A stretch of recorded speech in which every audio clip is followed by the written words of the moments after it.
जय हिंद दोस्तों, स्वागत है आप सभी का आज के इस वीडियो में। आज के इस वीडियो में जैसा कि पिछले वीडियो में हमने ज्योग्राफी का पार्ट 1 किया था, तो ये है जो ज्योग्राफी का पार्ट 2 है, ठीक है, जो कि 2021 में क्वेश्चन पूछा गया है। अगर आपने अभी तक ज्योग्राफी इसका पार्ट 1 नहीं देखा है तो पहले आप पार्ट 1 जाकर देख ले चैनल पर, और नहीं तो मैं डिस्क्रिप्शन बॉक्स में उसका लिंक दे दूँगा, आप वहाँ से भी जा के देख सकते हैं, ठीक है। तो स्वागत है आप सभी का आज के इस वीडियो में। चलिए बिना देरी के वीडियो को शुरू करते हैं। वीडियो शुरू करने से आपके इनसे निवेदन है कि अगर आप जो भी लोग भी इस चैनल पर पहली बार आए होंगे, चैनल को सब्सक्राइब कर लेंगे और अपने दोस्तों के साथ शेयर कर लेंगे ताकि आपके दोस्त को भी अच्छी तैयार हो सके।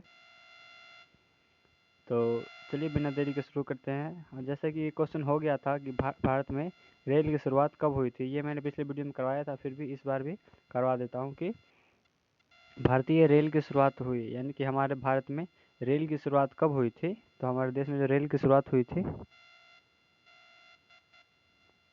ये हुई थी 1853 ईस्वी में, ठीक है साथियों। हमारे भारत में रेल की शुरुआत हुई थी 16 अप्रैल 1853 ईस्वी को। ये इसका पूरा डेट हो गया 16 अप्रैल 1853 ईस्वी को, और ये मुंबई से लेकर के थाने के बीच चली थी। तो ये तो मैंने पिछले वीडियो में बताया ही था। आगे देखिए, आगे है कोच्चि पतन अवस्थित है, यानी कोच्चि पतन जो है वो किस राज्य में है। पतन मतलब होता है पोर्ट, बंदरगाह। तो कोच्चि बंदरगाह कहाँ है, तो कोच्चि जो बंदरगाह है वो है हमारे भारत के केरल राज्य में, ठीक है। कोच्चि बंदरगाह कहाँ है, तो केरल राज्य में। आगे है जलजन्य रोग है, यानी कि नीचे दिए हुए 4 ऑप्शन में से कौन है जो कि जलजन्य रोग है, जो कि जल के द्वारा फैलता है। देखिए इसमें है श्वसन संक्रमण, यानी कि सांस से संबंधित। आगे है नेत्र श्लेष्मल, तो ये नेत्र से संबंधित हो गया। और एक है श्वास नली शोथ, यानी कि ये श्वास नली सांस से संबंधित हो गया। तो जो जलजन्य रोग है ना, जलजन्य रोग वो है अतिसार, ठीक है, कि जल के द्वारा फैलता है, जल से फैलता है। तो जलजन्य रोग कौन सा है, तो ये अतिसार है। आप लोग ऐसा कीजिए कि साथ में नोट करते चलेंगे तो आपको वीडियो दोबारा देखने की ज़रूरत नहीं पड़ेगी, नहीं तो आप बार बार आके वीडियो देखेंगे तो आगे की फिर तैयारी नहीं हो पाएगी। इसलिए आप लोग क्या करेंगे, नोट करते चले साथ में ही। आगे देखिए, सर्वाधिक जनसंख्या वाला मेगा पोलिस है, यानी कि सर्वाधिक जनसंख्या वाला मेगा नगर कौन सा है, तो जो सबसे अधिक जनसंख्या वाला मेगा नगर है वो है मुंबई। सबसे ज़्यादा भारत में जो लोग प्रवास करते हैं और रहते हैं वो सबसे ज़्यादा मुंबई में रहते हैं। आगे है धारावी मलिन बस्ती स्थित है, यानी कि जो धारावी मलिन बस्ती है वो किस राज्य में स्थित है, तो ये है, इसके लिए ऑप्शन है कोलकाता, मुंबई, दिल्ली या फिर इनमें से कोई नहीं। तो जो धारावी मलिन बस्ती है ना वो है मुंबई में स्थित है। कहाँ है, वो मुंबई में स्थित है।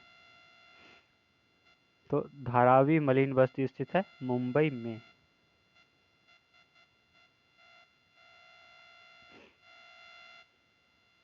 आगे देखिए, संभववाद की अवधारणा में किस घटक को महत्वपूर्ण माना गया है, यानी कि हर काम जो हर चीज़ संभव हो सकती है उसमें किस घटना को महत्वपूर्ण माना गया है। तो आप ही सोचिए, संभववाद संभव कौन कर सकता हो, तो मानव संभव, हर चीज़ मानव संभव कर सकता है। तो संभववाद में मानवीय घटक को सबसे महत्वपूर्ण माना गया है, ठीक है, मानवीय घटक को सबसे महत्वपूर्ण माना गया है। आगे देखिए, विश्व के सघन जनसंख्या क्षेत्रों में निम्नलिखित में से कौन क्षेत्र सम्मिलित नहीं है, यानी कि नीचे दिए हुए 4 ऑप्शन में से ऐसा कौन सा क्षेत्र है जो कि सघन बसा हुआ नहीं है, वहाँ जनसंख्या का विरल है। देखिए पश्चिमी यूरोप, यहाँ तो जनसंख्या बहुत अधिक है। दक्षिण पूर्वी एशिया, यहाँ भी जनसंख्या बहुत अधिक है। और है दक्षिण पश्चिम अफ्रीका, और एक है उत्तर पूर्वी अमेरिका। तो जो उत्तर पूर्व जो हमारे पास यहाँ दिया हुआ है कि दक्षिण पश्चिम अफ्रीका, ये जो दक्षिण पश्चिम अफ्रीका है यहाँ जनसंख्या कम बसता है, ठीक है, यहाँ जनसंख्या कम बसता है। जो ये गलत टिक लगा, आप इसको नहीं देखेंगे, आप इसको देखिए। जो दक्षिण पश्चिम एशिया है वो सघन जनसंख्या वाला क्षेत्र है, ठीक है। तो विश्व के सघन जनसंख्या वाले क्षेत्र में सम्मिलित नहीं है, तो वो इसमें दक्षिण पश्चिम अफ्रीका जो है वो शामिल नहीं है। आगे है निम्नलिखित में से कौन एक जन स्थानांतरण का अपकर्ष कारक नहीं है, यानी कि कौन एक कारक है जो कि लोगों के एक जगह से दूसरी जगह प्रवास के लिए अपकर्ष कारक, यानी कि आकर्षित करने वाला कारक नहीं है। तो देखिए वो है, देखिए ऑप्शन देखते हैं पहले, रहन सहन की अच्छी दशाएं। तो रहन सहन की अच्छी दशाएं तो अपकर्ष कारक है। अनुकूल जलवायु यानी कि जैसा हम चाहते हैं वैसा जलवायु मिले। फिर है शांति एवं अस्थायित्व, तो ये तो है। और जो जन अर्थ का अपकर्ष कारक नहीं है वो है रहन सहन की निम्न दशाएं। ठीक है, क्वेश्चन आपको फंसाने के लिए रह सकते ऐसे रहेगा कि निम्नलिखित में से कौन एक जन स्थानांतरण का अपकर्ष कारक नहीं है। तो आपको तो याद रखना पड़ेगा ना कि पहले अपकर्ष कारक कौन कौन है। अपकर्ष मतलब जो आकर्षित करने वाला कारक। जैसे मान लीजिए आप यहाँ से दिल्ली गए, तो आप यहाँ से दिल्ली जाने में आपको कौन कौन सी अच्छी चीज़ें मिलनी चाहिए, तो वो मिलनी चाहिए ना, अनुकूल जलवायु, शांति एवं अस्थायित्व और रहन सहन की अच्छी दशाएं। क्या आपको रहन सहन की निम्न दशाएं मिलेंगी तो आप जाएंगे? आप नहीं जाएंगे। तो यह है जन स्थानांतरण का अपकर्ष कारक नहीं है।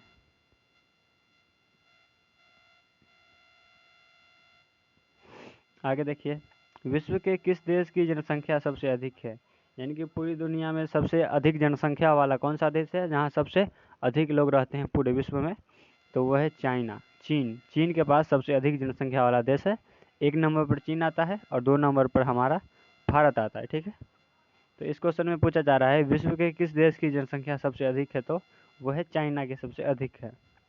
आगे देखिए, निम्नलिखित में से कौन एकल कृषि नहीं है? यानी कि कौन है जिसमें एकल कृषि नहीं किया जाता है?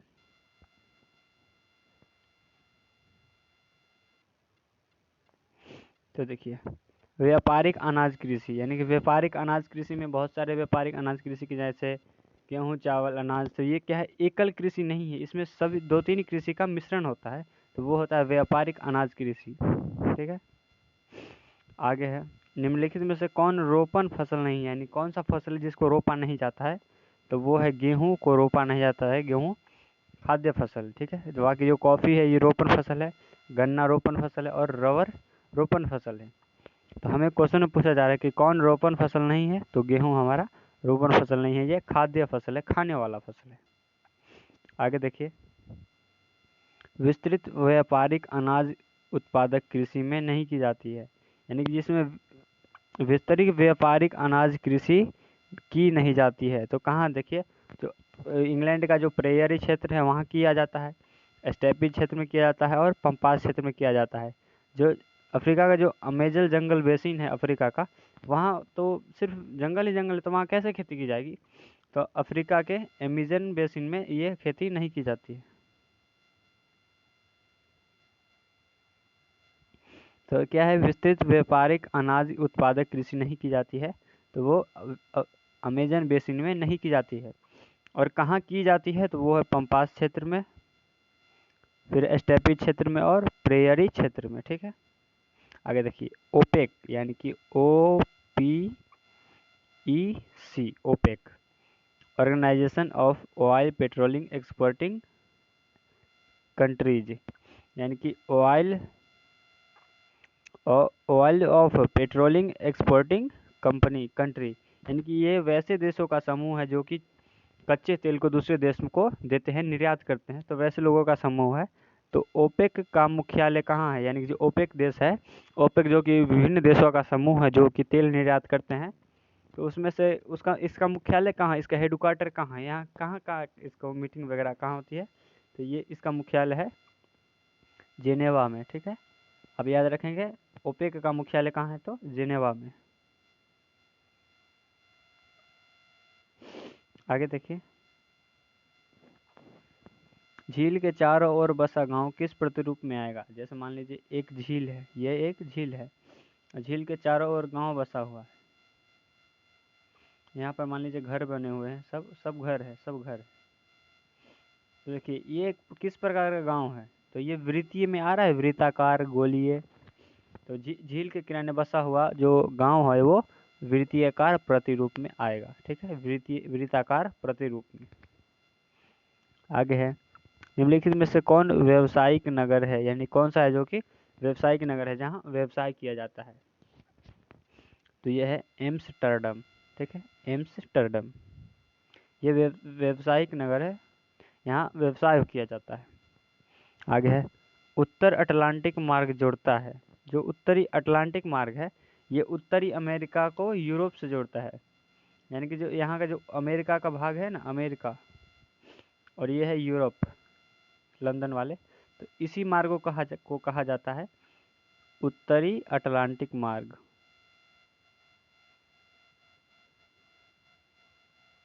उत्तरी अटलांटिक मार्ग, और यही मार्ग से अमेरिका और यूरोप के बीच व्यापार किया जाता है। तो उत्तरी अटलांटिक मार्ग जोड़ता है, तो आपके मैंने किसको बताया जोड़ता है? उत्तरी अमेरिका को यूरोप से। आगे देखिए, यूरोप वासियों द्वारा अपने उपनिवेशों में किस प्रकार की कृषि का विकास किया गया था? यानी कि जो कि यूरोप वासी थे, जो कि यूरोपियन लोग हर जगह देशों पर जो उपनिवेश स्थापित किया था, वो उसमें किस फसल का, मतलब उसमें किस प्रकार के फसल का विकास किया गया था? तो यूरोप वालों ने रोपन फसल का विकास किया था, जैसे तंबाकू हो गया, चाय हो गया, कॉफ़ी हो गया, तो ये सब रोपन फसल का यूरोप वासियों ने विकास किया था।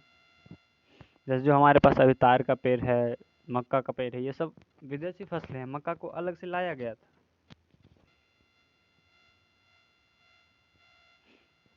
आगे देखिए, खट्टे फलों की कृषि संबंधित है, यानी कि जो खट्टे फल की कृषि की जाती है, जैसे अंगूर, नारियल, जो ये सब खट्टे फल की कृषि में आती है। तो खट्टे फलों की कृषि संबंधित है, किससे संबंधित है? तो जो खट्टे फल की कृषि होती है ना, वो भूमध्य सागरीय कृषि से संबंधित है, यानी कि ये जो खट्टे फल है, ये भूमध्य सागरीय कृषि है, यानी कि ये जो हमारे पृथ्वी का भूमध्य है, उन सागरों के किनारे की जाती है। तो ये खट्टे फलों की कृषि संबंधित है भूमध्य कृषि से। आगे देखिए, निम्नलिखित में से कौन ऑस्ट्रेलिया की राजधानी है? यानी कि ऑस्ट्रेलिया की राजधानी पूछा जा रहा है, तो ऑस्ट्रेलिया की राजधानी है कैनबेरा। अभी लिख लेंगे, ऑस्ट्रेलिया की राजधानी है तो कैनबेरा। आगे देखिए, उच्च परिमाण और उच्च स्तर वाले अन्वेषण से संबंधित क्रियाकलापों को कहा जाता है, यानी कि वैसा क्रिया जिसमें उच्च परिमाण और उच्च अन्वेषण शामिल होते हैं, वैसे क्रियाकलाप को हम क्या कहेंगे? तो वैसे क्रियाकलाप को चतुर्थक क्रियाकलाप के अंतर्गत रखा जाएगा। ठीक है, वो चतुर्थक क्रियाकलाप के अंतर्गत आएंगे। यहाँ कल्प है, आप इसको सही स्पॉट है, चतुर्थक क्रियाकलाप, जिसमें उच्च अन्वेषण शामिल होता है। आगे देखिए, उत्तर भारत में सिंचाई का मुख्य स्रोत क्या है? यानी कि जो उत्तर भारत है, जैसे बिहार, उत्तर प्रदेश, मध्य प्रदेश, ये सब में सिंचाई का क्या साधन है? हमारे यहाँ कैसे सिंचाई की जाती है? तो बोर्डिंग से की जाती है, मोटर से की जाती है। तो जो बोर्डिंग मोटर है वो नलकूप के अंतर्गत आते हैं। ठीक है, किससे? नलकूप के अंतर्गत आते हैं। हमारे उत्तर भारत में सिंचाई का मुख्य स्रोत नलकूप है।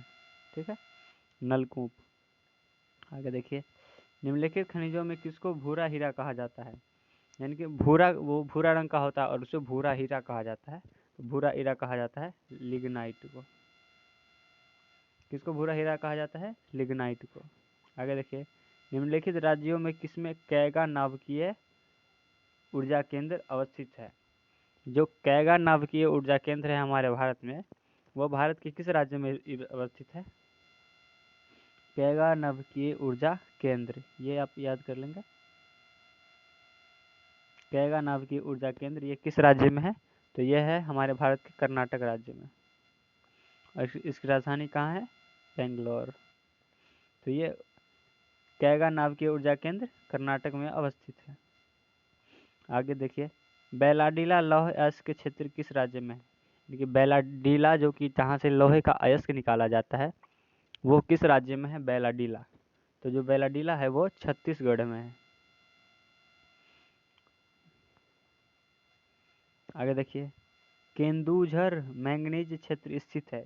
जो जहाँ का मैंगनीज निकाला जाता है केंदुझर में, केंदुझर से, ये केंदुझर, ये मैंगनीज का क्षेत्र कहाँ अवस्थित है?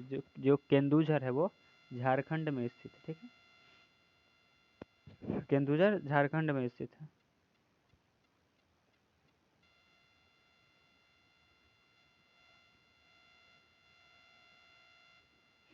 आगे देखिए, निम्नलिखित में कौन ऊर्जा का गैर परंपरागत स्रोत है? यानी कि कौन सा ऊर्जा का स्रोत है जो कि गैर परंपरागत है, जिसे परंपरा से इस्तेमाल नहीं करके अभी नए तरीके से इस्तेमाल किया जाता है, नए रूप में इस्तेमाल किया जाता है? तो देखिए ये कौन सा है, तो ये देखिए सौर ऊर्जा, यानी कि जो सोलर प्लेट से बिजली बनाई जाती है उसको कहा जाता है गैर परंपरागत स्रोत, क्योंकि यह धूप से सीधा सीधा बिजली बनाया जाता है। आगे देखिए, निम्नलिखित में कौन दूसरे उद्योगों के लिए कच्चा माल तैयार करता है, तो जो वैसा उद्योग जो कि दूसरे उद्योगों के लिए कच्चा माल तैयार करता है उसको कहा जाता है आधारभूत उद्योग। उसको क्या कहा जाता है, आधारभूत उद्योग।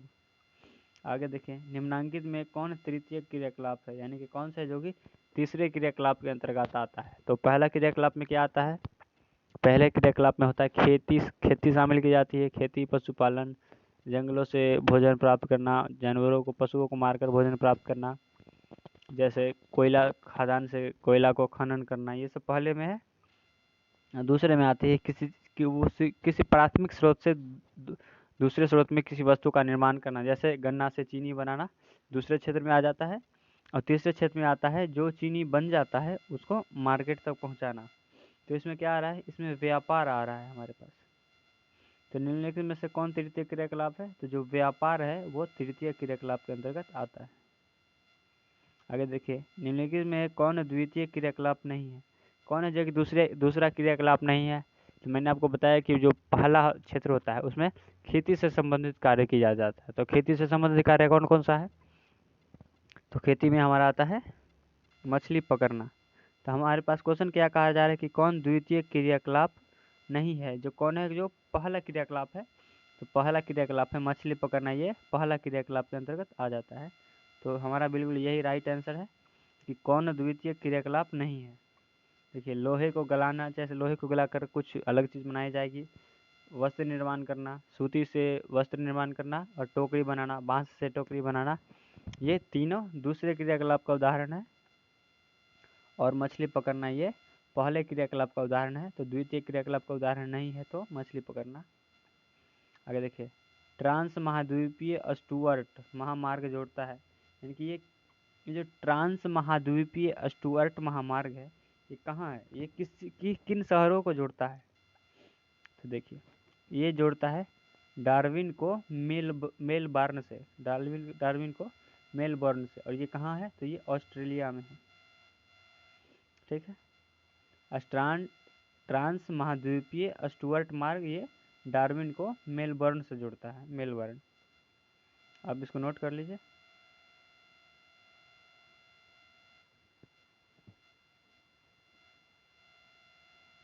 आगे देखिए, पनामा नहर जोड़ती है, जो कि पनामा नहर है जो कि विकसित किया गया पनामा नहर। जैसे मान लीजिए आप यहाँ से सड़क ऐसे पूरा घूम के जाते हैं, बीच में ज़मीन है, और एक व्यक्ति दिमाग क्या लगाए कि हम क्यों ना ऐसे चले जाएं। तो इसी तरह से जो बीच में नहर निकाल दिया गया है, यहाँ से मिट्टी निकाल करके नहर निकाल दिया गया है, इसी को कहा जाता है पनामा नहर। तो ये किन नगरों को जोड़ती है, यहाँ कौन सा है और यहाँ कौन सा है, उसको देखते हैं। तो पनामा नहर जोड़ती है प्रशांत महासागर को अटलांटिक महासागर से। ठीक है, प्रशांत महासागर को अटलांटिक महासागर से जोड़ती है, और ये अमेरिका में है, दक्षिणी अमेरिका में है। तो पनामा नहर किसको जोड़ती है, प्रशांत महासागर को अटलांटिक महासागर से।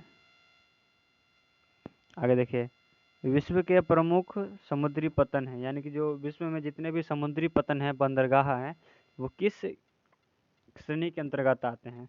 तो जितने भी अच्छे बंदरगाह है वो विस्तृत पतन के अंतर्गत ही आते हैं, वो सारे विस्तृत अंतर्गत ही आते हैं, क्योंकि इसमें यहाँ विस्तृत पतन के पास से वहाँ माल ढुलाई भी की जाती है, वहाँ से यात्रियों के लिए जहाज भी निकलता है घूमने के हेतु, और यात्री करने के लिए भी, और हर तरफ का सामान आता है इस विस्तृत पतन पर।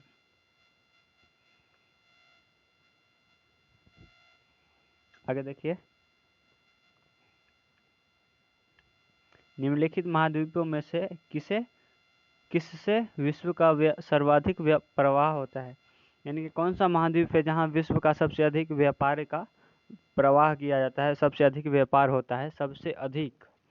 तो जो यूरोप महादेश है, यूरोप, यहाँ से सबसे अधिक व्यापार किया जाता है। यूरोप में कौन सा है, जर्मनी है, फ्रांस है, इटली है, इंग्लैंड है, यहाँ से दुनिया के हर देश में सामान जाता है। ठीक है, तो निम्नलिखित महाद्वीपों में से किससे विश्व का सर्वाधिक प्रवाह होता है? तो ये यूरोप महाद्वीप से होता है। तो उम्मीद करता हूँ कि आपको यह सभी ऑब्जेक्टिव क्वेश्चन समझ में आया होगा। और ये जो था ये हमारा पार्ट 2 वीडियो था। अगर आपने अभी तक पार्ट 1 का वीडियो नहीं देखा है तो आप पार्ट 1 का वीडियो जा कर के ज़रूर देखें, क्योंकि यहाँ इसमें 38 नंबर से स्टार्ट ही है और उससे पहले मैंने 38 क्वेश्चन उसको में करवाए हुए हैं, तो आप वहाँ जा कर के ज़रूर देखते हैं। अगर आपको यह वीडियो अच्छा लगा हो तो वीडियो को लाइक कर दें, अपने दोस्तों के साथ शेयर करें, और चैनल पर पहली बार होंगे तो चैनल को सब्सक्राइब कर लें। मिलते हैं आपसे एक नए वीडियो के साथ, तब तक के लिए जय हिंद।